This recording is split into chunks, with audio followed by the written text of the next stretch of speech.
Hare Krishna, good morning dear devotees from Sri Bhubaneswar Dham, which I was going to say Jagannath Puri Dham.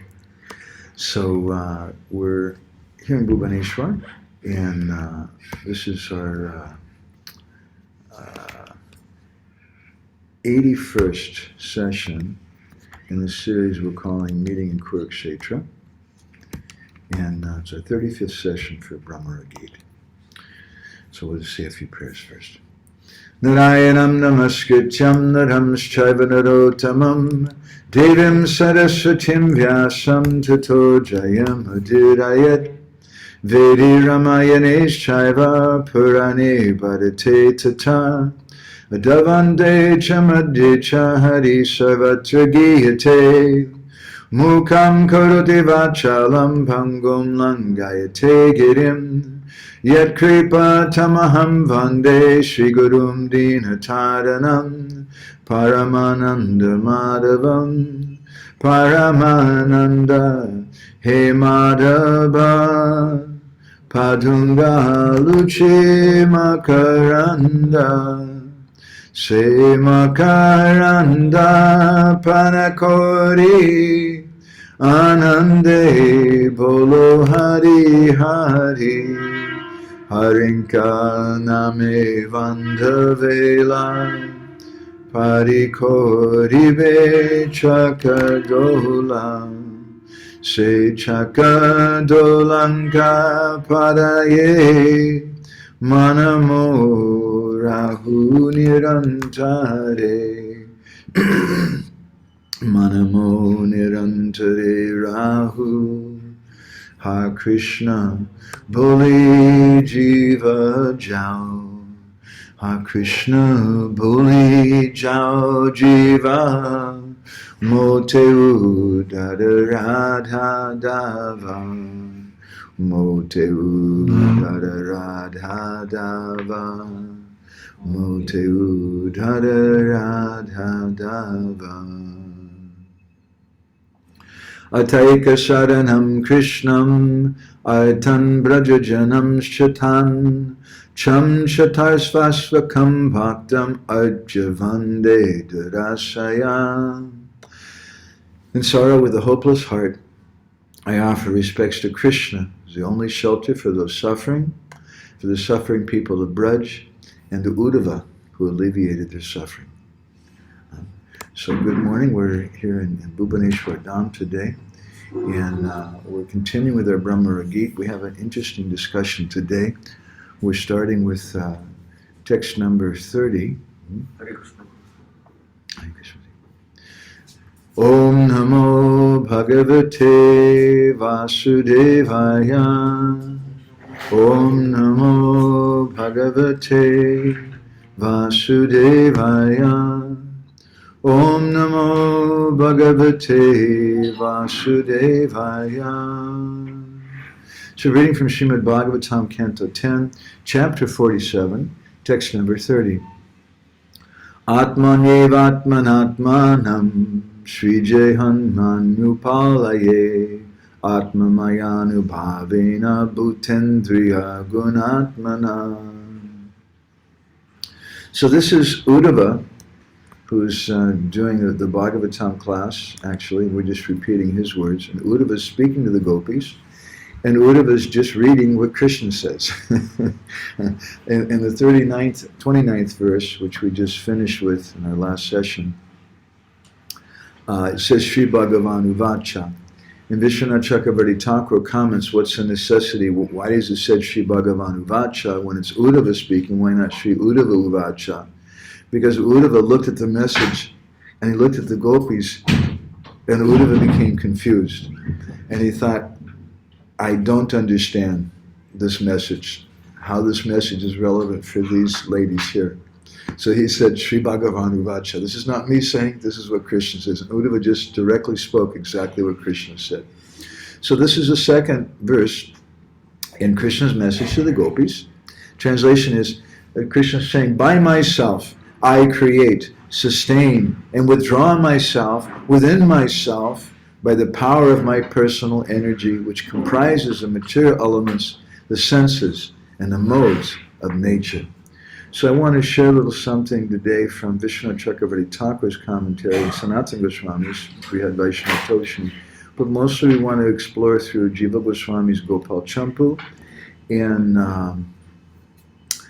make some comments about this. In line with our discussion is meeting in Kurukshetra, and how this meeting in Kurukshetra is one of the most, maybe the most important subject matter for Gaudiya Vaishnavas of the Bhagavatam, because it indicates Gauranga Mahaprabhu.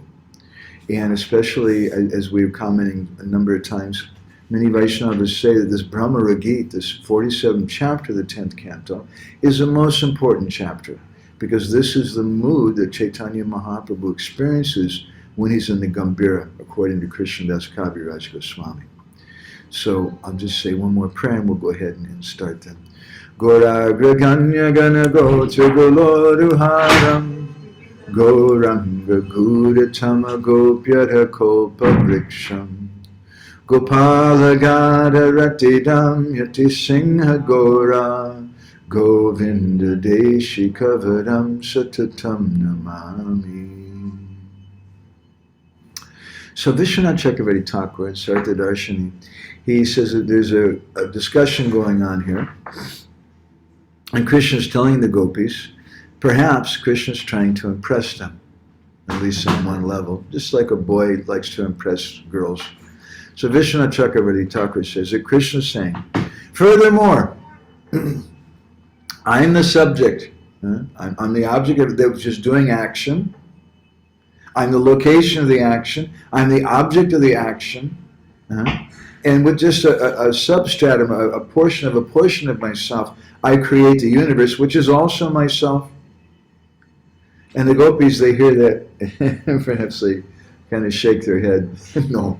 And they say, but your form is Satchidananda Vigraha. You're full of eternity, knowledge, and bliss. And this universe doesn't look like that. So in other words, Krishna's telling the gopis that I'm always with you, I'm everywhere. And the gopis are saying, no, we don't accept it. Just like we sometimes commented that someone may go and tell the gopis, don't worry, Krishna's on Facebook, and you can associate with him there. Would that be satisfying to the gopis? No. The gopis, they want to see Krishna directly. So when Krishna tries to tell them this verse, that Atmani Ratman Atmanam, that within myself, by myself, I myself, Trije Anupalaye, I'm creating, I'm destroying the whole universe, this is with my potency, so you should know I'm always present with you in this form. And the gopis say, doesn't look like that to us.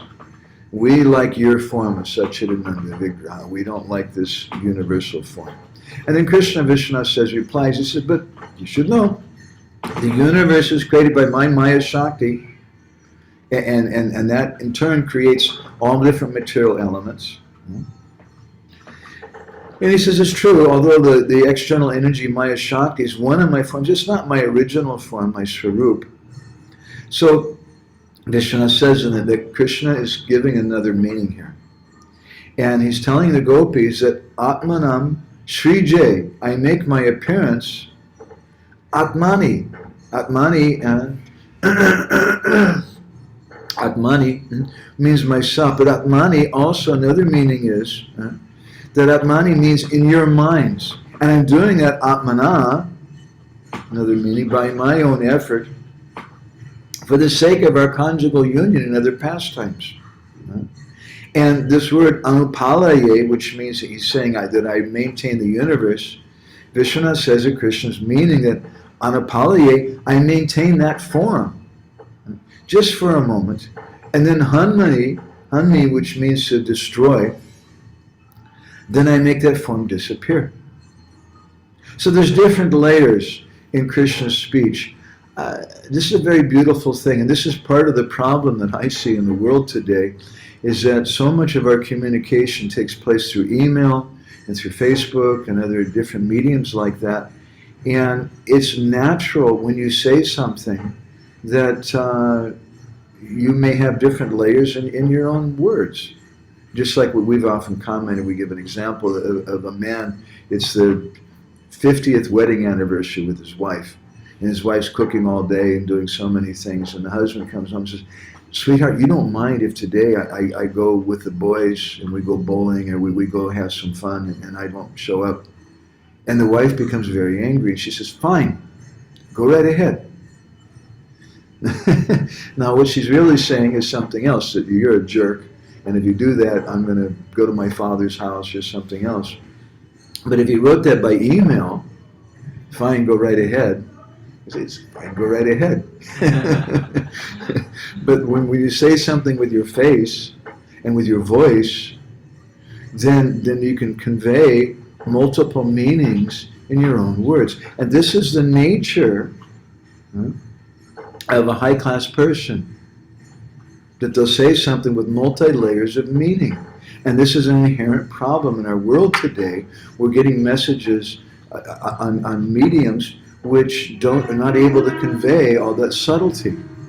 And then people they have big misunderstandings and they have quarrels and so many things. So that's Vishwanath. I'm going to skip over Jiva Goswami's Laghu Vaishnav Toshini, and we're going to go to Sanatana Goswami's Brihad Vaishnav Toshini.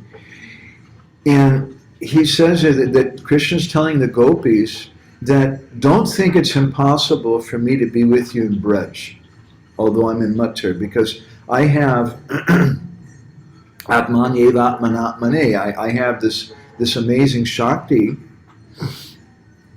that it's inconceivable, and by my powers I can manifest myself, I can disappear, I can continually maintain myself in myself, because I'm the cause of all causes. I'm the basis of everything. I'm the action. I'm the doer. I have no relationship with any other cause. Okay.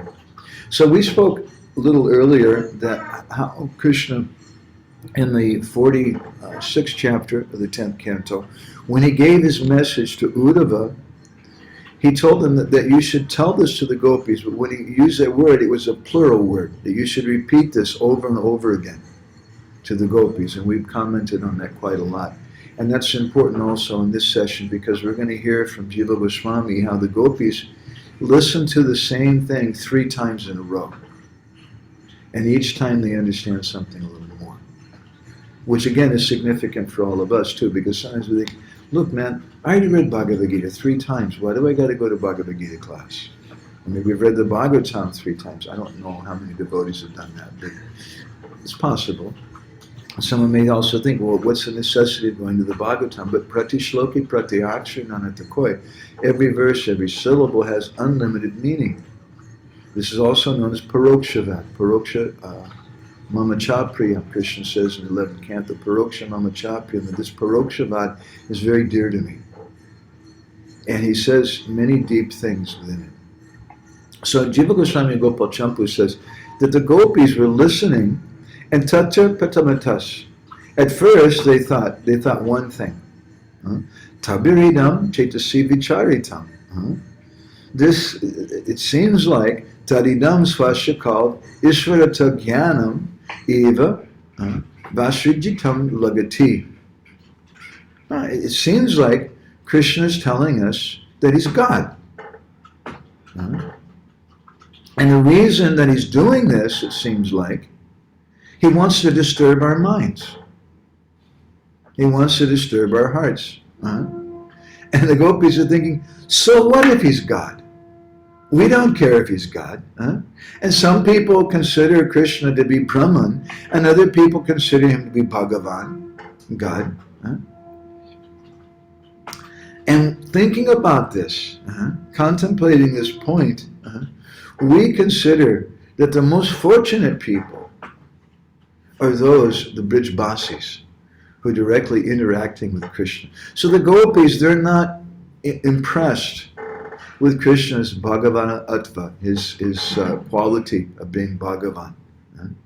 Just as we mentioned, a young boy tries to impress a young girl, and Krishna sometimes, he's talking to the gopis, just like in Kamyavan. On one occasion, Krishna was trying to impress the gopis, and he said, yes, you know, I was here in Treta Yuga as Ramachandra. And the gopis said, don't try to tell us that. That's nonsense. Ramachandra is God, is Bhagavan. Who are you? You're just a cowherd boy. When you're a little baby, you're just stealing all the mukkan and things like that. And you get a little bit older, your stealing increases, and you just steal the clothes of ladies. And now you're such a rascal. And now we know Bhagavan. Huh? Bhagavan is such a sankalpa. Whatever he says is true, and he's dharmic. You're not dharmic at all. And you're not speaking the truth. Krishna says, no, really, really. And the gopis said, no, you're not, you can't tell us you're Ramachandra. No, really, I'm Ramachandra. And the gopis said, okay, if you're really Ramachandra, can you build a bridge here over across this pukur? And Krishna says, just watch. And Krishna made a bridge out of stones across that pukur, and that's still there today in Kamyavan. So sometimes, just like a boy, boys need to impress girls. That's just the nature of Shakti and Shaktiman. They need to have the support from the Shaktiman. Even you're a brahmachari, you want to impress your mother. we need so, and if you're really good brahmachari, maybe you don't need to impress your mother, but at least you need to impress Srimati Radharani. You have to impress some ladies, otherwise there's just no way around it. You can't make advancement. So similarly, Krishna wants to impress the gopis sometimes. In the 82nd chapter of the 10th canto, which describes the meeting of the gopis, the Brijvasis, and Krishna in Kurukshetra, which is a subject that we've been, as Krishna Chaitanya Maharaj commented after listening to some of our guitars, he says, you're inching your way along. This is our 83rd session in this series, and we still haven't left Vrindavan yet. Krishna left Vrindavan, but the gopis are still there. We'll be going to Dwarka sometime later, but we're staying stuck with this 47th chapter of the 10th canto. So in the 87th chapter, there's an important verse which is also spoken by Sri Chaitanya Mahaprabhu in Jagannath Puri. And to give you a little clue what's coming up, what our conclusion of this whole series is the idea is that all of this whole continuation, Krishna leaving Vrindavan, Krishna's message through Uddhava, Krishna's message through Balaram, Krishna staying in Dwarka and what goes on there with Nava Vrindavan and other things, finally the meeting in Kurukshetra, all of that is manifest in Gaura Lila, in Jagannath Puri. And that mood of Kurukshetra is present there in Jagannath Puri. So, 82nd chapter of the 10th canto. The gopis, when they meet with Krishna in Kurukshetra, we'll speak more about this verse later. Our acharyas have discovered it has many different multiple meanings. We'll give a few today. The gopis only speak one verse to Krishna. Now, how is that? You may say that's not nice. That's not, what kind of love is that? You haven't seen your beloved in such a long time and you only have a few sentences to say. One commentary that we read on this chapter explains that the reason why there's only one verse is that actually the gopis spoke many things. But Shukadeva Goswami, who he's on Radharani's side and on the gopis' side, what the gopis spoke to Krishna was so painful that Shukadeva Goswami just said, forget it, I can't repeat all that. One verse. Ahushchate nalina naba padara vindam yogeshvarai hridi vichinjamagada bodhai samsara kupa patitotaranavalam Geham jusam api manasyudiyat sudanaha. And this verse was repeated by Sri Chaitanya Mahaprabhu in Jagannath Puri. And Srila Prabhupada says that this mood of Kurukshetra, this is Jagannath Puri. So the gopis, they speak this verse. Ahus, aho, they're saying, wow, this is very amazing. They're offering their prayers to Krishna. That's an interesting thing. Generally, the gopis don't offer prayers to Krishna. But here they're offering prayers. Ahushjate, what do they say? Nalina Naba. That you are Nalina Naba, you're Lord Vishnu, you're Bhagavan, you're God. Nalina Naba, your navel is just like a lotus flower. Padada Vindam, and your lotus feet, Yogeshvara Hridi Vichincham. They're always being meditated on by these great yogis. Who are Agada Bodhi. Agada Bodhi It means that they're very, very big philosophers. They know so much Shastra and things. And then the gopis say, who are we? Samsara Kup Patita. We're Samsara Kupa Patita. We're fallen in this dark well of material existence, of family life. And we understand that your lotus feet are uttana. They're that thing which can deliver us. They're the alamba, the shelter of us.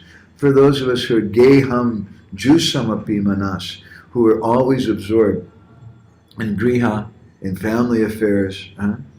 So let your lotus feet be awakened in our hearts, because we're just fallen householders. That's one meaning. But there's another meaning within it also. And that is that the gopis, they're saying, oh, excuse us. Now you've become God. You left Vrindavan where everyone was abusing you and tying you up with ropes. Mother Yashoda ties Krishna up with ropes. The gopis also sometimes tie Krishna up with ropes. The gopis are abusing Krishna in so many different ways, saying so many harsh things to him sometimes. So you left Vrindavan, and now you've gone to Mathura and Dwarka, and everybody is saying Shri Krishna Bhagavan Ki Jai. That you've become Bhagavan. Oh, excuse us. Please accept our obeisances. You're God now. And to this fellow, this Uddhava fellow, you came, and what did you say? That Padaravindam Yogeshvara, that we should meditate on you. We should do yoga. We can't do yoga. We're samsara kupa patita. We're fallen in this well of family life. We can't do yoga, because to do yoga, you have to be able to meditate. And to meditate, you have to have a peaceful mind. And our mind is not peaceful. We're always disturbed, because we can't stop thinking about you. So how can we do yoga? Their love breaks that yoga. And one of the purposes of Krishna, which we've commented on several times, in the section, it's a very interesting section of the Bhagavatam. It appears like one thing, but it's another thing. And externally, it appears like it's all these lessons in Jnana Yoga. Just like in previously, I think it was the 26th chapter of the 10th canto, Krishna tells the gopis, you go home at the time of the Rasa Leela. And Acharyas explained there that Krishna is speaking Karma Yoga. And now in this chapter, Krishna is speaking Jnana Yoga. So some people they say, this is really good. Just see this Karma Yoga, this is the best. We should do Varnashram Dharma. Krishna's telling the gopis that you're ladies, you shouldn't be out here in the middle of the night, especially with some boy. When you're married, this is not good. Go home. It's Karma Yoga. And now Krishna is speaking Jnana Yoga. So some other people say, yes, see, this is very good. This Jnana is so important. Vishwanath Chakravarti Thakur explains that Krishna is doing that to cheat those people who have that attachment to that Varnashram Dharma kind of thing, or to Gyan, so that they'll get some faith. I think this, you have to see Krishna speaking this thing. And then by doing that, Krishna separates them. So in effect, they can't really enter deeply. Just like we often comment that Jagannath Puri is a place, there's multiple doors to enter into Jagannath Puri Dham, which is this is the subject of our topic, it's the conclusion of our topic. We come, one entrance is through Bhubaneswar. And this is the way that Sri Chaitanya Mahaprabhu came. You could also go through Konark. You could also come to the south and go through Brahmagiri. You could also come from the ocean. You might even take a helicopter and enter into Jagannath Puri. There's multiple ways to enter. But Sri Chaitanya Mahaprabhu chose to enter through Bhubaneswar. And he began by going to Lingaraj. And Srila Bhaktisiddhanta Saraswati Thakur, when the last visit he made to Bhubaneswar, he was on his way on the train to Jagannath Puri, and he got down when the train stopped at Bhubaneswar, and he bowed down on the ground, and the devotees were with him, and they marked that he was reciting a prayer. Vrindavanabani pachapite jaya soma soma mole sanandana sunandana naradeja Gopeshvara Bhagavichin Vipadme Naprachana Parimochnaste My brain, I was up about half the night last night. If you can't tell, my brain's not working. Anyway, this is a prayer Vishwanath Chakravarti Thakur gives as a prana mantra to Gopishwar Mahadev. And Srila Bhaktisiddhanta said that actually Lingaraj is really Gopishwar. And Jagannath Puri is Gupta Vrindavan. And just as when you go to Vrindavan, you first offer prayers to Gopishwar to enter into it, so Sri Chaitanya Mahaprabhu taught us also that if we want to enter into the conception of Jagannath Puri as Gupta Vrindavan, then you have to go through this doorway of Bhubaneswar. But there's other doorways. You can go through the Suryadev, Konark, you can go through Brahmagiri, Alanath. There's other ways you can go, but Sri Chaitanya Mahaprabhu chose this way. Then later Rupa Goswami came to Bhubaneswar, and he also came through another door, because when you go through that first door of Bhubaneswar, then you come to a room and there's many, many doors again. And which door did we go through after that? There's the door known as Satyabhamapur. And Rupa Goswami, after coming to Bhubaneswar, then he went to Satyabhamapur, and he had a vision that he wrote about in a book called Lalita Madhav. He saw Satyabhama Devi. In Lalita Madhav, Satyabhama is actually Radharani. And Satyabhama came to him and told him, you should write 2 dramas, which became Vidagdha Madhav and Lalita Madhav. And then Rupa Goswami went ahead. So there's another doorway. And then we go further, and there's more doorways and more doorways. And those doorways are different conceptions.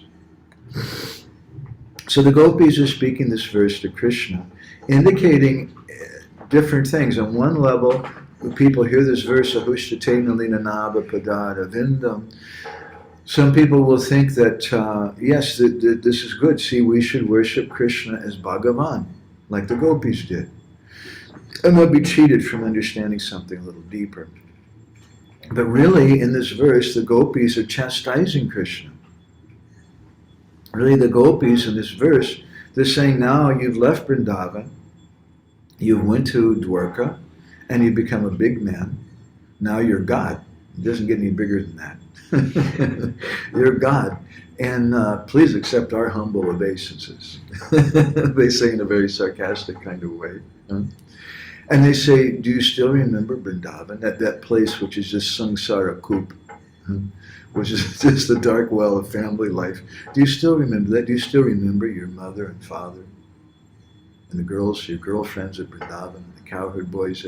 This is what the gopis are telling Krishna. This is the nature of Krishna. In the Priti Sandarbha, Jiva Goswami, he quotes a verse which is composed by Sridhar Swami from the 6th canto of the Bhagavatam. Ajita jita samamakti vi sadubir bhavan jitatmabir bhavata vijitaste pi chabhajatam akamatmanya atmadoti karunaha. Said, my dear Lord, you're a jita. You can't be conquered. But although you can't be conquered, you're jita, you're conquered. By those persons who are samamatibi, who have control of their mind and senses. They're sadhus, sadhubir. Those devotees, they've conquered you. And you're very, very merciful. You give yourself to those persons who worship you, vijitaste pi chabhajatam, akatmanam ya atmadoti karuna. You give your mercy to those people who worship you without material desires.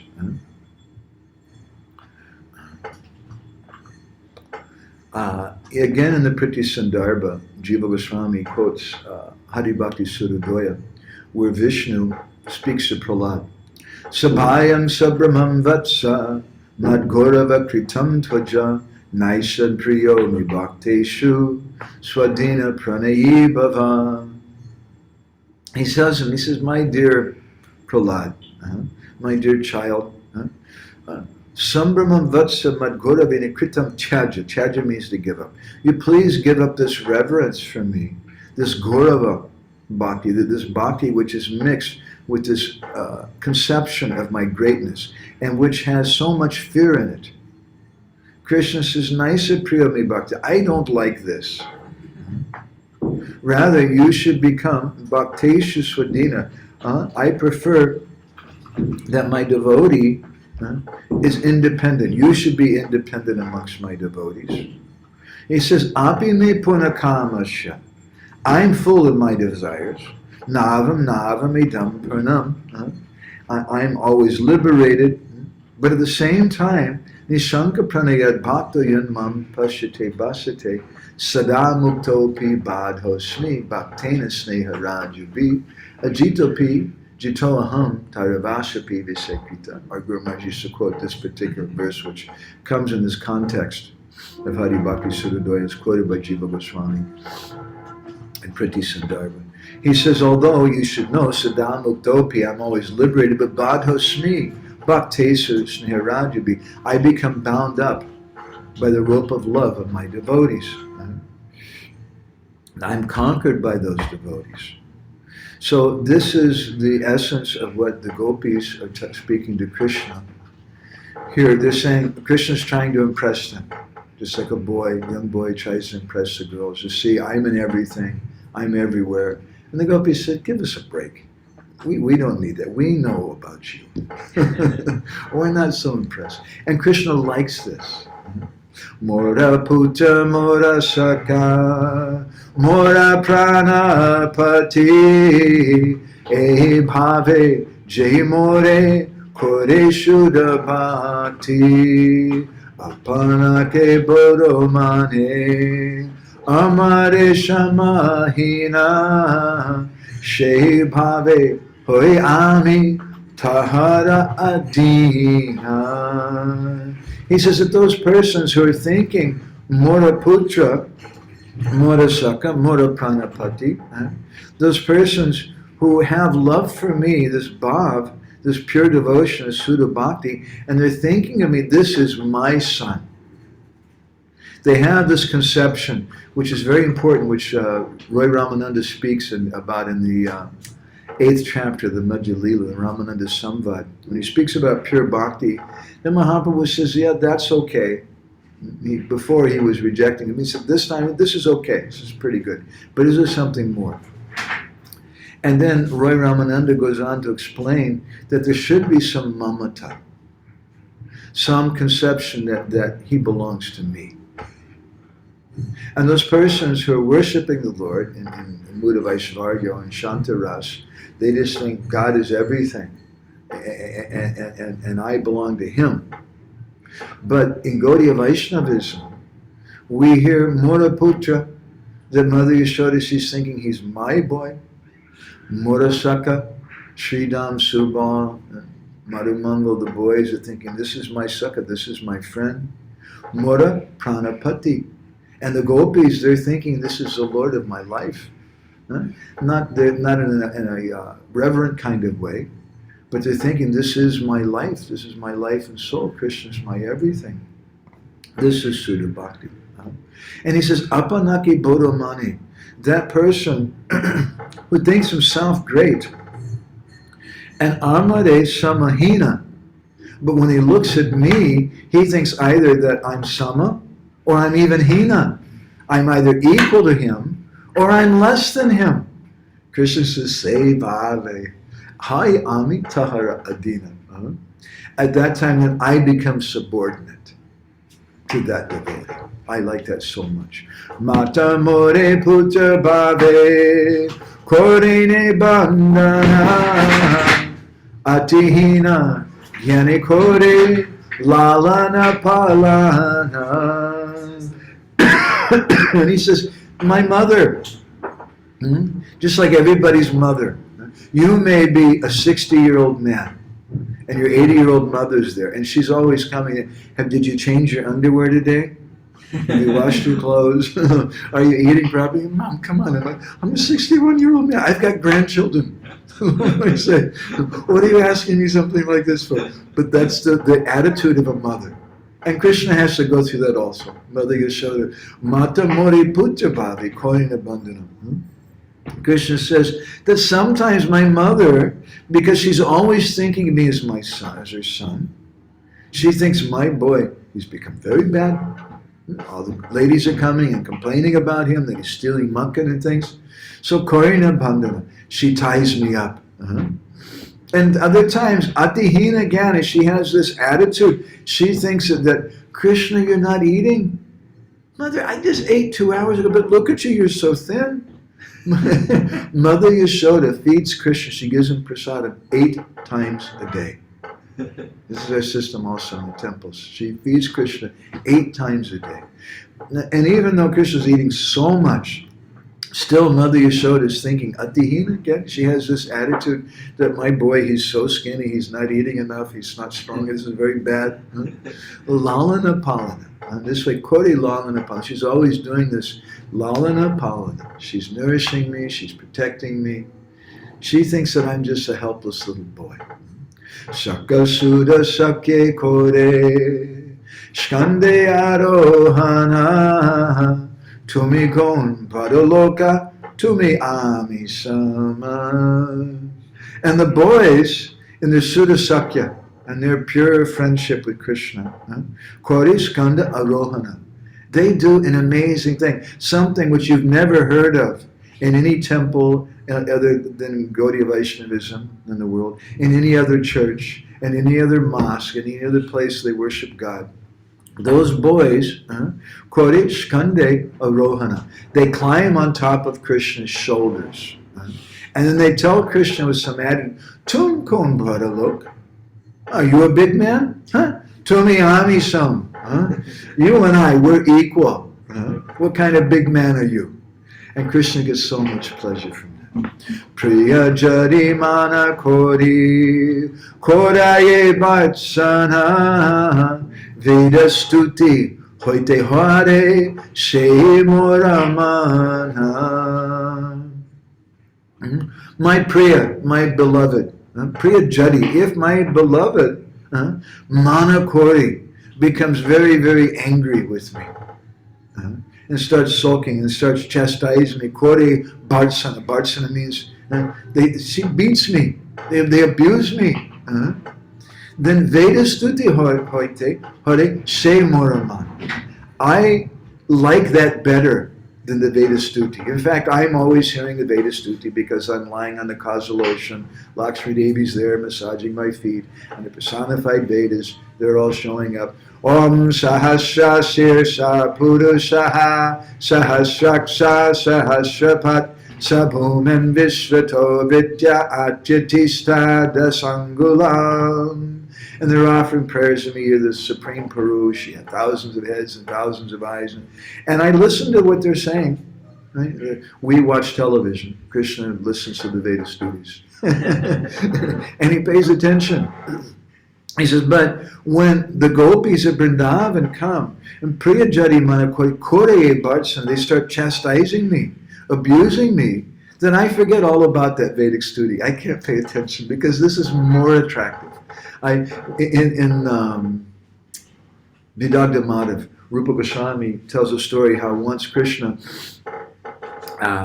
was caught by Jatila nearby the gopis, and Jatila started chastising him. And what she was saying to him is so bad. If you spoke like this to another one of the brahmacharis in the ashram, they might punch you in the nose. It's really, really bad. She was abusing him. She called him a black snake. She said, you black snake, come slithering around here. You stay away from my daughter. And then Krishna told her, hey, fat lips. This black snake came here to bite you. And then Krishna turned to Madhu Mangal and he spoke in a way that old lady Jatila couldn't hear because her hearing's not so good. And Krishna told Madhu Mangal, he said, actually, I like these harsh words of the old ladies of Gokul more than I do the prayers of the personified Vedas. It's better. I get more pleasure from that. So we're hearing today that Krishna's speaking this kind of Gyan on one level. It's Gyan. And the gopis are reacting to it. And it's not that they're immediately hearing that, oh, Krishna's got this very sweet, loving message. The first thing they hear is, he's speaking Gyan to us. What's going on? This is really, really bad. And it evokes some feelings in them. It evokes some anger in them. Because look, we've already got such a deep, intense, loving relationship with you. And now you're coming and speaking all this philosophy to us. Don't do that. It's not right. And by raising their man, their anger in this way, then the first thing that happens is that Uddhava's attachment to Gyan and Aishvarya becomes crushed. If he has any idea that I'm going to go and speak some philosophy to the gopis, it is big philosophy spoken by Krishna himself. Big, big philosophy. And it's going to have some big philosophical effect on him. And me, the gopis just discard it. They'll go away. We don't want to do this. So then immediately his attachment to that Gyan and Aishvarya becomes crushed. Now another thing that happens here in this 47th chapter, the 10th canto, is very, very significant. This is the same mood we find in Kurukshetra, and this is the same mood that we find in Jagannath Puri. When we study Vedic literature, you can study from different conceptions. You can look at it through the point of view of history. And you can say that Dwarka is an historical place, and Bhadrak Ashram, and this and that, and this thing happened there, and that thing happened there. And maybe we found some archaeological evidence to show this. There's a bridge that goes to Sri Lanka under the water. You may show some evidence like this. That's one way to try to examine it through the perspective of history. Or you may try to examine it through the perspective of geography. That, where actually is Lanka, is it Sri Lanka really? Some people say it's further away, it's like this. And you may try to understand it through a geographical way. My suggestion is don't try to do that. If you try to understand Krishna's Leelas, Krishna's Dham, through the perspective of history, or through the perspective of geography, which means through the perspective of your material consciousness, you're always and necessarily going to be cheated. You won't be able to understand it properly. Rather, we should have a different pair of chashma, different pair of glasses we put on. We want to see what is that premanjana, what is that the vision of the salve of love of God. So, interesting thing.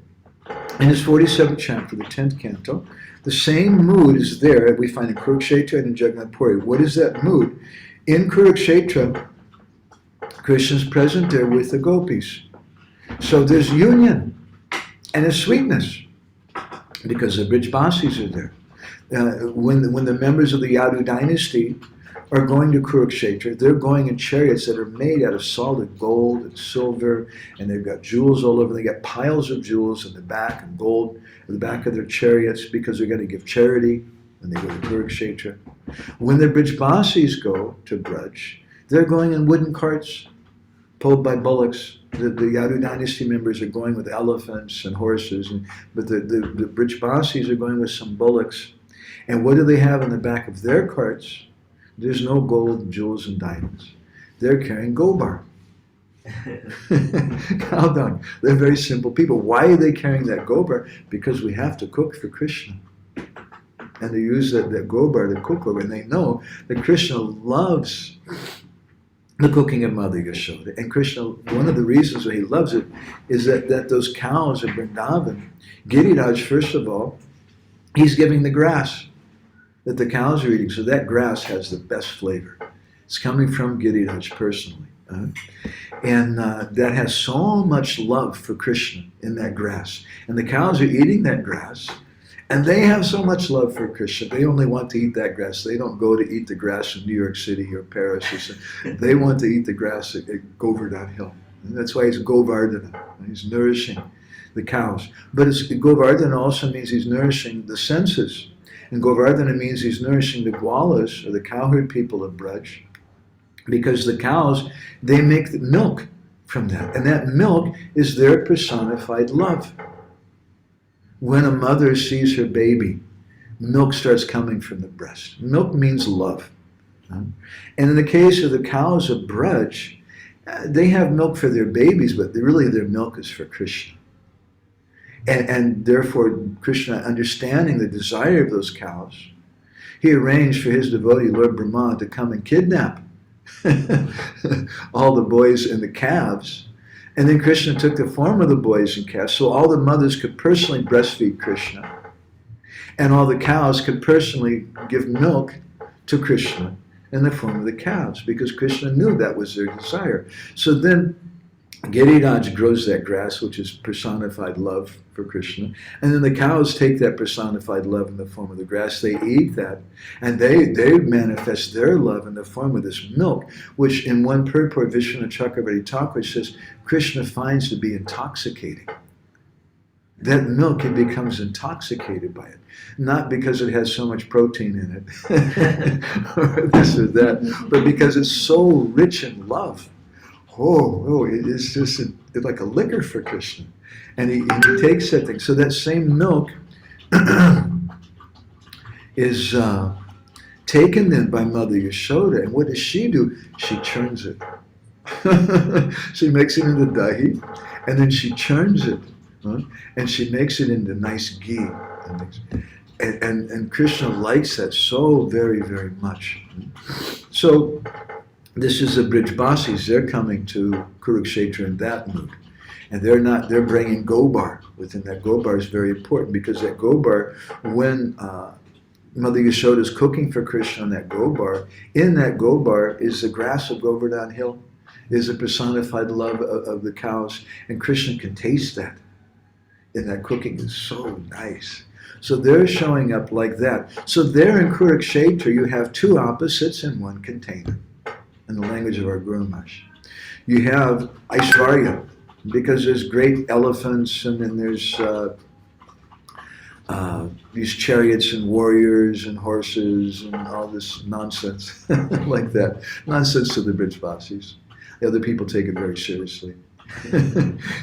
But you also have the Brijbasis there. And Mother Yashoda is saying, that's my boy. That's my Kanu. It's my boy. He's there. I see him. It's my boy. She's so proud of Krishna. And when they're meeting at Kurukshetra, the Bhagavatam describes that at that time Devaki, she tries to poke Mother Yashoda a little bit and show her superiority. And sometimes ladies, they do this. This is also Paroksha Bhakti. Ladies say one thing, but they mean another thing. And so when Krishna met with Mother Yashoda, Devaki was there, and she became a little transcendently envious because she saw that Mother Yashoda had such a mystifying, magical effect on Krishna. That Krishna just became stunned, and Mother Yashoda became stunned. And then Devaki, she spoke up, and she told Mother Yashoda, Yashoda ji, Didi, I just want you to know that we really appreciate you taking care of our son, Krishna. And you treated him practically like your own boy. And that's just so selfless of you. We really. So she's saying one thing. But in another thing, there's a little knife there she's poking your Mother Yashoda. He's not really your son, he's our son. But our acharyas have described that Mother Yashoda defeats Devaki. How does she defeat Devaki? She doesn't even hear what Devaki's saying, because she's just looking at Krishna's face. And she's crying in ecstasy of love. My boy, my boy, my boy. This is Kurukshetra. So there in Kurukshetra, there's Madhurya and there's Aishvarya both. And in Jagannath Puri, there's also Aishvarya and there's Madhurya.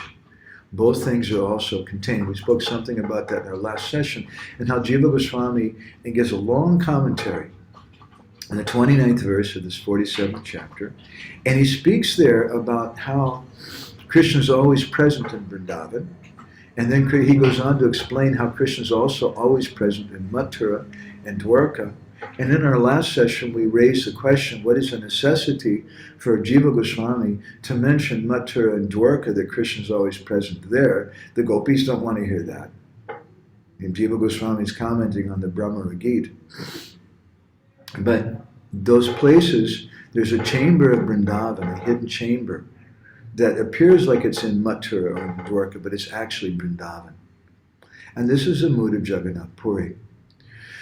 So in Jagannath Puri, we find both things, just as we're finding here in this Bhramara-gita.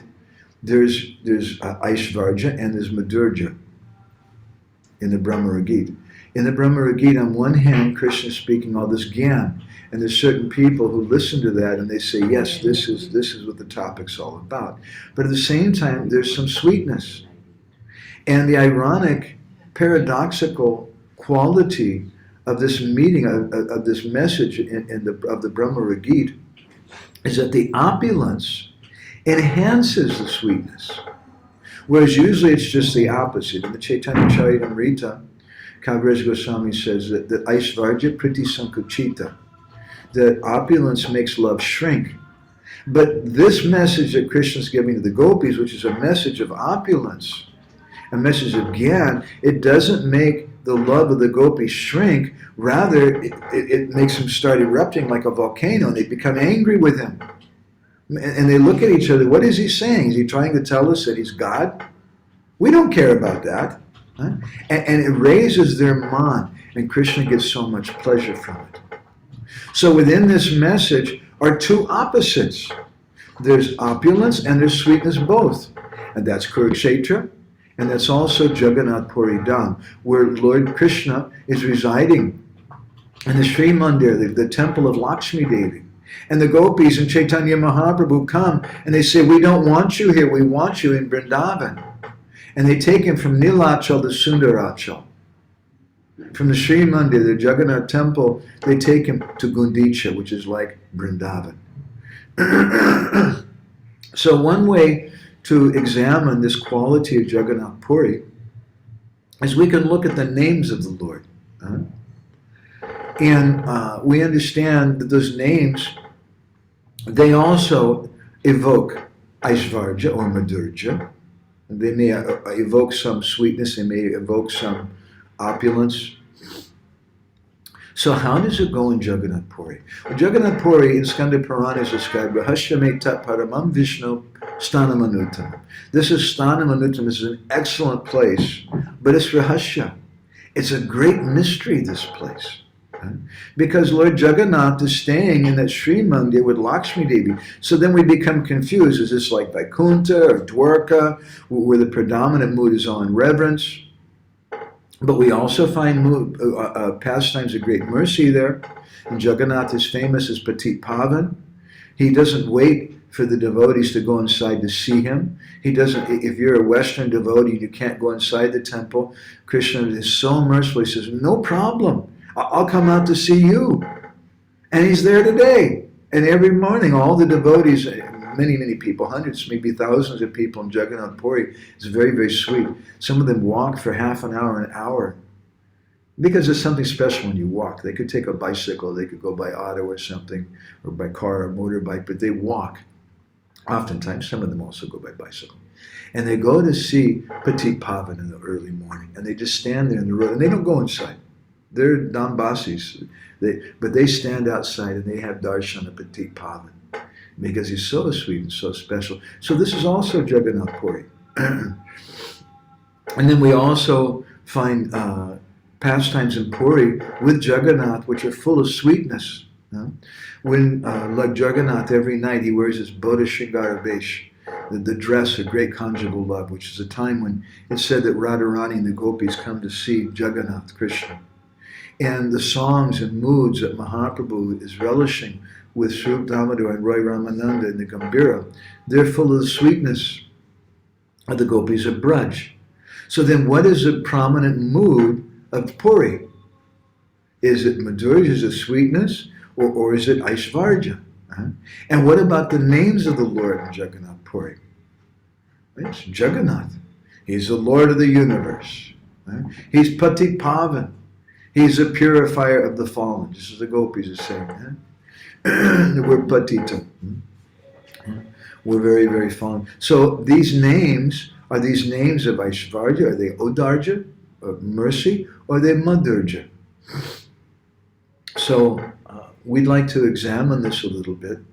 Bhaktivinoda Thakur in Harinath Chitamani, he said that there are two categories of names. Mukhya o gona bede Krishna nama dvi prakara Mukhya nama shraye jiva Paya sarva sara. The Krishna has two names, Mukhya and Gona. Mukhya o gona bede. Primary and secondary names. Krishna nama dvi prakara. There's two types of names. Mukhya nama shrayi jiva paya sarva sara. If you take shelter of the primary names, then you get the greatest benefit. What are those primary names? Bhaktivinoda Thakur explains. Shalila Ashraya Kori Jata Krishna Nama Sei Mukhya Nama Sarva Guna Dhamma. He says that the names that describing the Shalila Ashraya Kori, the names which take shelter of Krishna's pastimes, those are the Mukhya Nam. Sarva Gunadam. They have all the most wonderful qualities. And then Bhaktivinoda gives some examples of what those names are. Govinda Gopala Rama Srinanda Nandana Radhanata Harioso Mati Pranadana Madana Mohana Shama Sundara Madhava Gopinata Brajagopa Rakala Yadava. These are examples of primary names of Krishna. He's Govinda. He's Gopal. He's Ram. No, you may say, excuse me, what do you mean Ram? No, it's not that Ram. It's Radhika Rama. It's that personality who brings pleasure to the gopis. All of these names that Bhaktivinoda Thakur is saying here are Braj names. Sri Nandanandan, the son of Nanda Maharaj. He's Radhanath, the Lord of Radha. He's Hari, who steals away the hearts of the Brijbasis. He's Yasomati Pranadana. He's the life of Mother Yashoda. He's Madan Mohan. He bewilders even Cupid. He's Shama Sundar. He has a beautiful blackish complexion. He's Madhav. He's just like the spring, or he's the husband of the gopis. He's Gopinath, the Lord of the gopis, or another meaning of Gopinath is the gopis are his Lord. He's Braja Gopa Rakal. He's a Rakal. He's a cowherd boy. And he's also a Yadava. And Bhaktivinoda says, E Rupa Nityalila Prakashika Nam. These names manifest these eternal pastimes, and E Shabha Kirtana Jiva Pai Krishna Dham. If you chant these names, you'll attain Krishna's abode by them. So then what are the secondary names? Bhaktivinoda explains that in Harinam Chintamani. Jada Prakritira Pari Choye Nama Jata Prakritira Gunigona Vedera Samata. Vedera Samata. They're described in the Vedas.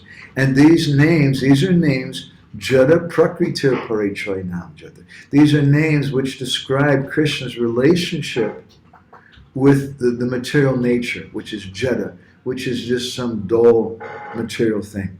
And what are examples of those names? Bhaktivinoda only gives a few in this case. Shristi Karta Paramatma Brahmastiti Koro Jagata Samharta Pata Yageshvara Hara. He's Shristi Karta. He's a creator. He's Paramatma, the super soul.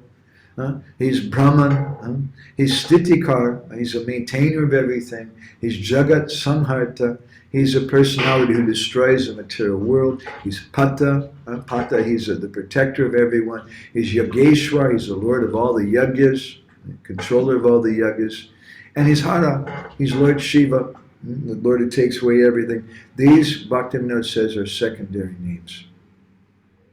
So Bhaktivinoda goes on to explain that these secondary names, Rupa Nama Karma Jnana Kanda Gata.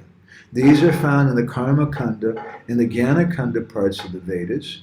Punya, they bring great piety. Mokshadan, they give also liberation. Koi Shastra Samata. These are what the Shastras describe in Karma Kanda and Jnana Kanda. So again, Krishna seems like he's speaking Jnana Kanda to the gopis. And some people will appreciate, yes, this is very nice. This is Punya Moksha Dan. If we hear this, we'll get some piety. We'll get liberation. But we want to hear the Mukhya Nam. Namiraje Mukhya Phala Krishna Prema Dana Tara Mukhya Nami Matra Labhe Sadhugana. The primary result, the Mukhya Phala, primary result of chanting Krishna's name should be Krishna Prema Dana. We get Krishna Prema. But Tara Mukhya Nami Matra, only by chanting those primary names, Labhe Sadhugana, the devotees get that treasure. And by saying Sadhugana, perhaps Bhaktivinoda Thakur is indicating something else also. Gana means an assembly. What is the necessity of indicating assembly? Because in that assembly we have Premanam Sankirtan. We have a group of persons coming together and chanting. And that Sankirtan, Jiva Goswami and Bhakti Sandarbha explains as Samyak Kirtan. It's complete Kirtan because it's done with love, because it's done in association with the devotees, because only in that association can we really attain that name. Now, in his Bhajana Darpana commentary on Raghunath Das Goswami's Manasiksha, Bhaktivinoda Thakur is also spoken about these primary and secondary names. Shri Hare, Shri Radha Kant, Shri Krishna, Shri Govinda, Ichadi Mukta Nama, Patita Pavana, Paramatya Ichadi, Ichadi Gonana, Mukhya Nama I Ashraniya. He says that, again, he gives a list of primary names. Shri Hari, Shri Radhakant, Shri Krishna, Shri Govinda, these are primary names. He says, but other names like Patit Pavan, Paramatma, those are indirect. They're Gonanam, they're secondary names. Mukhya Nama I Ashraniya. We should take shelter of the principal names of the Lord. Gaudiya Vaishnavism is so very, very subtle. It's very extremely important. The devotees develop this subtle intelligence, this subtle discrimination. Bhaktivinoda Thakur says this in Chaitanya Sikshamrita, that subtle discrimination is extremely important for devotees. It's not, all these names are not just the same. So, just as opulence seems to be prominent in Jagannath Puri Dham, that's what we find when we go there. Similarly, the names Jagannath and Patit Pavan also appear like they're Aishvaryanam, they're Gonanam, they're secondary names which are full of great opulence. So then a question comes, if Jagannath, the name of Jagannath and Patit Pavan is secondary names, then why is it that Chaitanya Mahaprabhu was in the mood of Radha, would sometimes chant Jagannath and sometimes chant other secondary names? We hear in the 13th chapter of the Madhya Lila, it speaks about the Rath Yatra.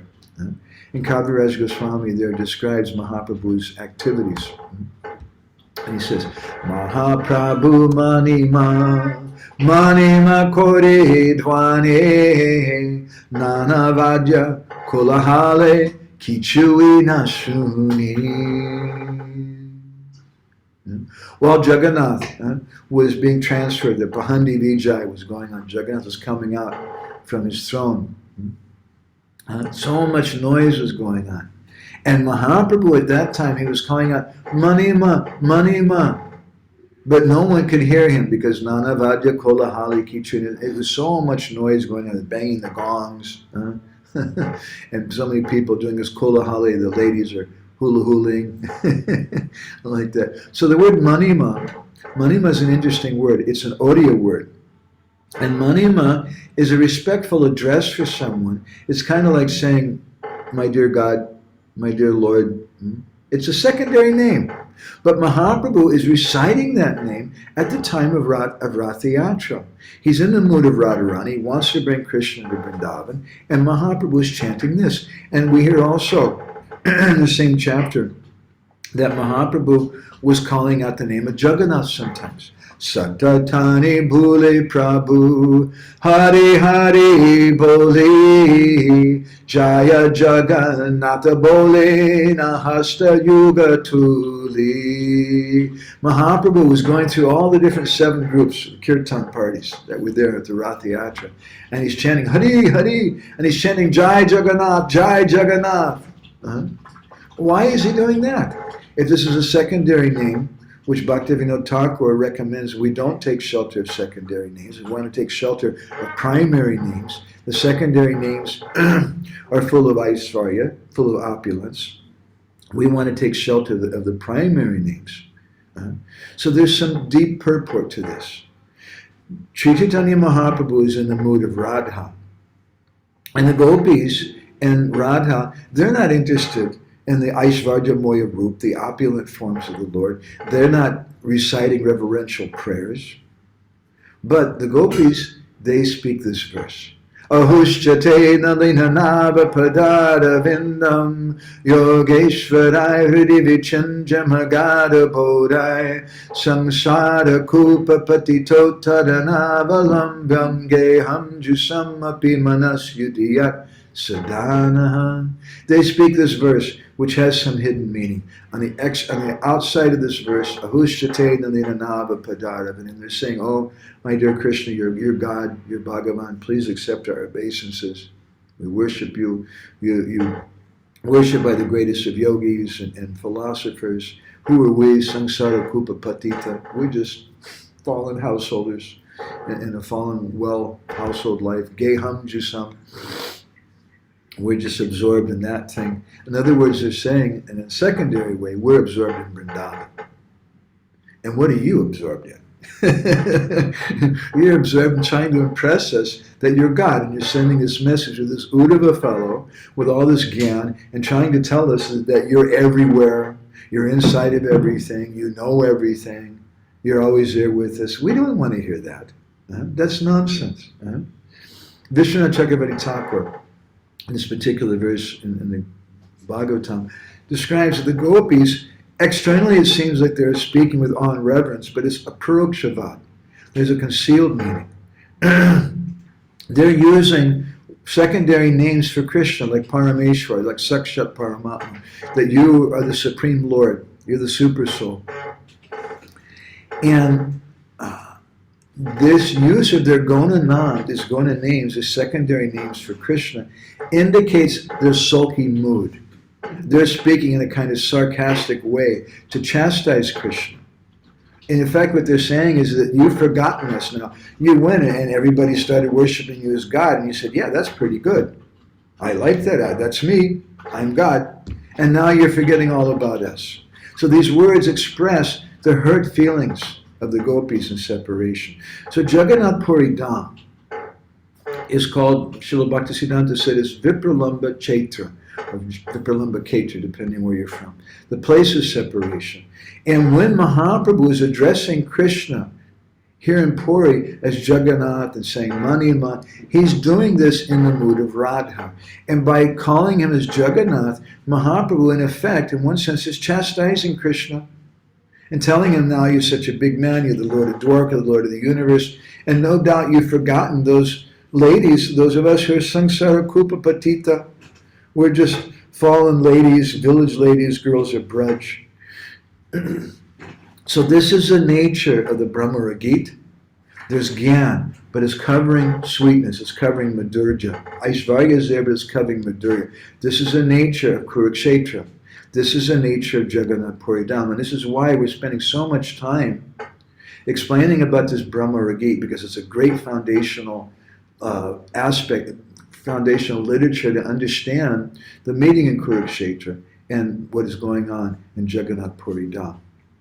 Our Guru Maharaj used to say that Jagannath Puri, it's a place of surprises and contradictions, where the normally incompatible moods of opulence and sweetness are present together. And he describes in Embankment of Separation, he says that Jagannath is Madhurya Rasa Ganayati Murti. He's a condensed form of conjugal mellow. And that Jagannath, he says, is Aishvarya Madhurya Yugala Milan Sri Jagannath.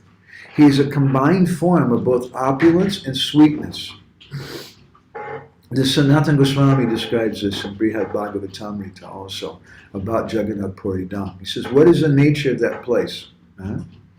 Shri Krishna Devasya Sada Priyam Tat Chaitram Yata Shri Mathura Tataiva Tat Paramaishvaryam Para Prakasha Lokanusari Vyavahara Ramyam. He says that this Jagannath Puri Dham, Shri Krishna Devasya Sada Priyam Tat, just like that place at Chaitra, which is always very dear to Krishna, like Mathura, also Jagannath Puri is like that. It's like Braj. Very, very sweet. But in this place, Tat Paramaishvarya Bara Prakasha, there's great, great opulence. But that opulence, Lokanusari Vyavahara Ramyam, it's also very beautiful and sweet. It's very beautiful and charming. So in Jagannath Puri Dham, you'll find three things present in one place. In Jagannath Puri, in Kurukshetra, in the Bhramara-gita, you'll find three things that are going on. Three things which usually we don't find in one place. You'll find Aishvarya. There's great opulence. In the Bhramara-gita, Uddhava is speaking all this Gyan and Aishvarya philosophy on one level. And some people are eating it up. Yes, this is very good. In Kurukshetra, you'll find so much opulence there. There's so many warriors and jewels and wealth and things that Krishna has. In Jagannath Puri, you'll find the opulence of Lakshmi Devi. It's such an opulent place. But in all three of these places also, speaking of the Bhramara-gita like it's a place, in the Bhramara-gita, in Kurukshetra, in Jagannath Puri, you also find another quality. There's munificence, there's mercy. Krishna is so merciful to the gopis that he's coming in the form of his message, which is not different from him. And that message is so merciful that whoever hears it, if they listen in a deep way and they hear it again, and then again, and then again, and then again, the gopis, Jiva Goswami and Gopal Champu, he says that they hear this message one time, they understand something, then they hear it another time, they understand something deeper, then Uddhava repeats it a third time, and they understand something even deeper yet.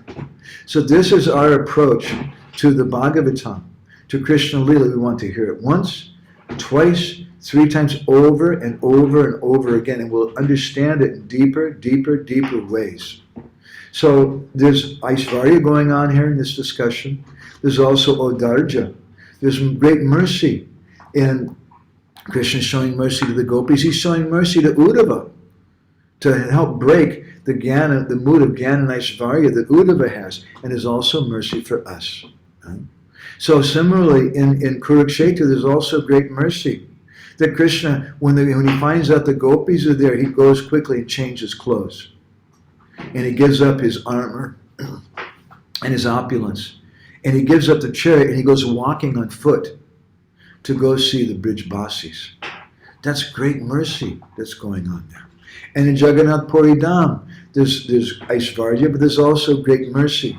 The Lord comes as Patik Pavan Jagannath. Jagannath comes in his Rath Yatra and everybody can see him. Mahaprabhu is in Jagannath Puri. It's a place also of great mercy. And the third quality is there. Within the Bhramara-gita, there's Madhurya. There's a sweet mood of separation. And Krishna, in effect, is telling the gopis some philosophy externally, but then there's also another layer of kindness and mercy. But then there's a third layer of sweetness. And Krishna's telling the gopis that I'm doing this to churn our love, to make us come closer together, because your love always controls me. So similarly, that Madhurya that Madhurya is there in Bhramara-gita, that Madhurya is there in Kurukshetra. That sweetness, when Krishna goes to meet Mother Yashoda, and she's just looking at her boy and just crying, and the milk is pouring from her breasts.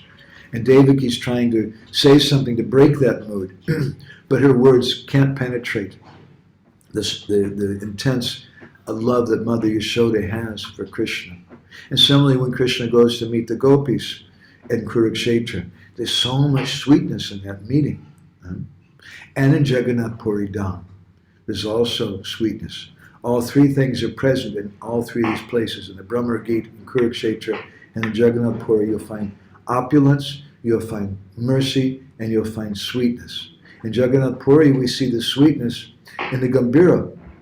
We see the sweetness in Jagannath himself when he wears the Buddha Shringara Vesh, or the dress of the great Shringara Ras, the mood of Krishna with the gopis, which he wears every day in Jagannath Puri.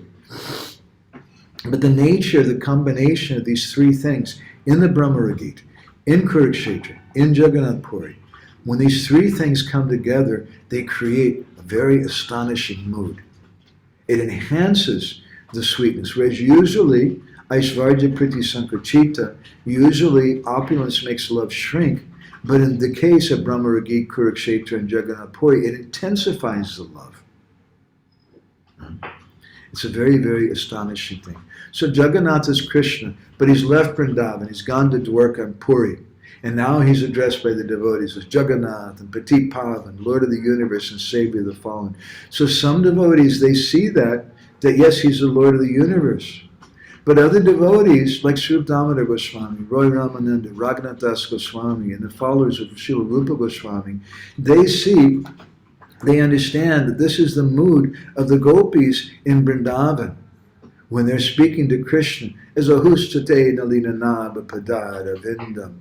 They're using so many different secondary names for Krishna. Your Parameshwar, your Sakshat Paramatma. The lotus is coming from your navel, your Bhagavan, your God. They're speaking in this way to chastise them. Just like if your mother, you grew up in a small village, and your mother, she loves you so much, and your mother goes to see you, and now you become the CEO of Microsoft Computers. And you have a big office, and you have a suite of cars, and you have all kinds of servants and people. And your mother comes to see you, and your mother says, excuse me, sir.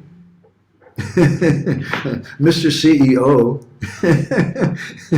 if she speaks like that, some uninformed person who's watching that, he'll think, oh, she wants to get a job. And that's why she's addressing him appropriately in this way. But someone who knows, who's from that village, she knows your mother's being sarcastic like anything. Excuse me, Mr. CEO. Excuse me, sir. She's in effect telling him, now you become a big man.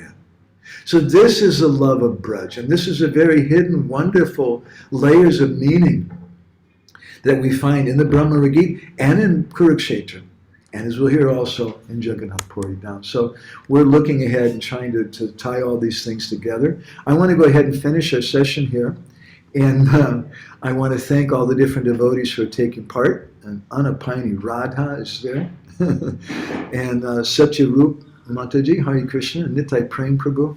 Satyarup, if any devotees have any reflections, comments, or anything, please, this is the time to share that. Satyarup has commented, let's see, do we have anybody here also? Okay. Satyarup says that Hare Krishna, so this means that being God-fearing, is a hurdle in developing love of God, right? What's the proper balance? Because if I don't fear, then I won't follow the rules. But sometimes being too fearful doesn't work. I was thinking yesterday, we tend to take more offenses, but Krishna's cool. Maybe he doesn't take things personally as we do. We're very fortunate. If Krishna remembered all the mistakes that we made, we'd be in big, big trouble. But in the Brahma Samhita it says, Karmadi Nirdahati Kintu Cha Bhakti Bhajam, that when we perform bhakti bhajan for Krishna, then karmari nirdahati, all that karma becomes burned away. But as Satyarupa Mataji is pointing out here, this is a very important point. We shouldn't imitate the gopis. But at the same time, we should hear about the gopis. Prabhupada told the editors of the Back to Godhead magazine, one of my favorite comments, that he was speaking about the principle, the standards for Back to Godhead. And they asked him, well, should we talk about the gopis and Radharani sometime? And Prabhupada said, oh, that's a very high thing. And then Prabhupada paused for a moment. And then Prabhupada said, but don't boycott the gopis. We can't boycott the gopis because we have to know what is our goal. And therefore we sing our Tulsi prayers every day to give us the goal. It's not that we can sing those prayers, we can read Krishna book with the Rasa Panchadhyaya, the 5 chapters of the Ras Leela within it. We can read that Krishna book every day, as Prabhupada told us. We can sing Tulsi prayers every day in different conceptions. One person may be doing it as a liberated soul, and they're crying and they're crying and they're seeing Krishna Leela in the pages of that book. And they're feeling so much when they're reciting his Tulsi prayers. But someone else is singing it or reading that book, trying to understand what is my goal, what I should be going towards. So at the same time, as Satyarupa is saying, we have to have some of this kind of fear. We should understand that God is there, and that if I commit offenses to the holy name, it's going to be bad for me. I should be afraid of that. Prabhupada sometimes said, your biggest problem, you're not afraid of Maya. And Prabhupada said, I'm afraid of Maya, but you're not afraid of Maya. We should be afraid of Maya. We should be fearful that if we do the wrong thing, then I'm going to be punished. And that helps us to follow the rules and regulations. But at the same time, we want to be cultivating the conception, the understanding that the highest thing is beyond all those rules and regulations, where you have devotees like the gopis who are chastising Krishna. And it seems like it's a great offense. So how do we balance that? Through our reading, through our morning program, but we do that through Gurudev. And we want to approach Gurudev, and we should approach Gurudev in a mood of fear. I also don't want to offend Gurudev, but also we want to see that Gurudev is my greatest friend. Prahlad Maharaj speaks like this in the 7th canto of the Bhagavatam. He says that we should have this Sambrahma mood, a very intimate mood toward Gurudev. It should be a mood of friendship. And that's something we have to cultivate. It's not just that we go into the room, yo, Maharaj, how's it going, huh? How's your mother? How's your sister going? This and that. We don't have a right for that. We follow some etiquette.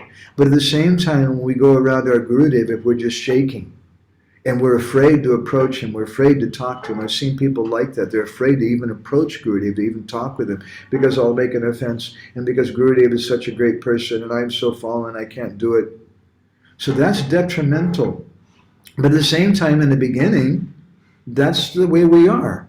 So we want to cultivate a personal relationship with Gurudev. In the beginning, we may be very fearful. We say, oh, Gurudev has so many disciples.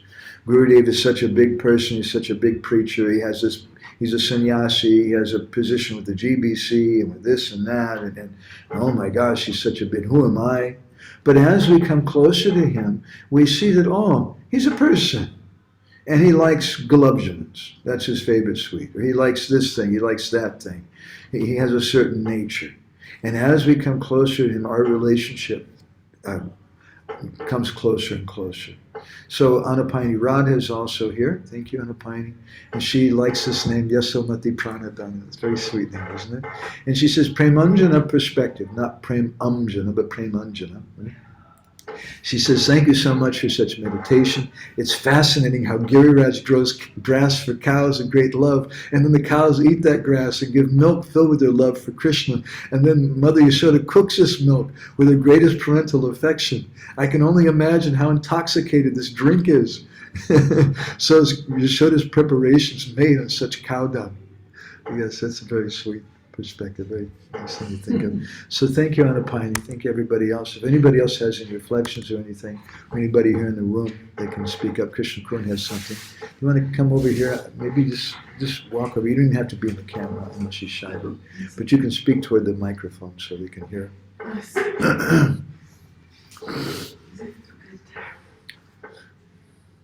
We went a little bit late today, I'm sorry, but next week I think we'll be a little more time. Yes, Krishna Kun. Thank you very much, Anapayani. I really, I like the same things that you did. Yashamati Pranadana. And this milk, I was also thinking about that must be so intoxicating. And it also further explains why Giriraj is stealing, why Krishna is stealing so much butter. Because it's not only the gopis' love, not only Mother Yashoda's love, it's Giriraj's love, it's the cow's love. And it's condensed. It's condensed. It's really... I was very fascinated by this description that my husband gave about how in these three so-called places, Kurukshetra, Jagannath Puri, and the Bhramara-gita, these three things, Aishvaya, Odaya, and Madhurya, are together, and his explanation about what exactly the sweetness in Kurukshetra, what exactly the mercy is in Kurukshetra. For example, Krishna taking off his Dwarka clothes and going to see the gopis in his covered boy clothes. That's great mercy, and how sweetness in Puri is not just the Balashingara Vesh, but also the Gambhira. I really, really like this description, and although parts of this have been something that I've heard many times, but it hasn't created a picture like this in my heart, and I'm very grateful for that. Yeah, I felt it was really, really nice, and also for the definition of these different doorways, because you speak about this a lot, that there are different doorways through which we can approach Vrindavan and we can approach Krishna's pastimes. I like this description that you can approach Puri through the doorway of Gopeshwar Mahadev and Bhubaneshwar, or through Kornak, through Suryadev, but Mahaprabhu went through Bhubaneshwar and Gopeshwar Mahadev, and then within that hall there were more doorways, and Rupa Goswami went through Satyabhamapur specifically, Satyabhama Devi, who is no different from Srimati Radharani, and of course, as Rupa Manjari, how else can she go through any other doorway? That was very fascinating, and especially the emphasis on these doorways being basically the mood, and how you emphasize that the mood is the main thing. And in Brihad Bhagavatamrita, just yesterday I was hearing a class from Shri Niranjan Maharaj, and he was also emphasizing that in the whole of Brihad Bhagavatamrita, this is one of the main messages, that it's not where you are, it's what the mood is where you are. And the differences of being in Gokul or Goloka, the differences of being being at different places. Even in Vaikuntha, for example, Lord Narayan, he didn't say all this. He just made this one point. But from previous studies of Brihad Bhagavatamrita, it's very clear that even in Vaikuntha, Lord Narayan is able to manifest himself as Krishna, and Lakshmi Devi manifests herself as Srimati Radharani for Gopakumar, because it's the mood that needs to catch, that Gopakumar has relationship with Krishna in that particular mood. And that's the emphasis throughout Brihad Bhagavatamrita. So I was very fascinated by this. And also, I made this point about Krishna separating people who are attached to karma and jnana. And I find it for ourselves very, very significant. And I feel so very fortunate that Srila Prabhupada and our Gurujanas, they give us this mood, this sweet, sweet, sweet mood, which is the most attractive for Krishna. The love of spontaneous love, the Vishvas, which is the most attractive for Krishna. And I heard many times that our Gurudev Shishimad Gauravinda Maharaj will speak about how Gora Lila is the ripened mellow, which ripe fruit means the sweetest fruit, right? Ripeness means sweetness. And why is it? Because like Vishwanath Chakravarti Thakur's definition in Raghavatma Chandika of sweetness is that the human mood is not violated by the manifestation of prayers. So in Jagannath Puri, in Bhramara-gita, and in Kurukshetra, the human mood is there, and it's not violated by the surrounding opulence. And this is what Krishna likes, and this is the real sweetness. And I somehow haven't really connected Gora Lila and the description of Gora Lila being the sweetest and most ripened mellow to this particular aspect. So thank you very much for that. Thank you. And thank you, Natalia and Brajabanita and everybody else who's been taking part. Nitai Prem Prabhu and Bhakta Vasha comments, Nityanandam.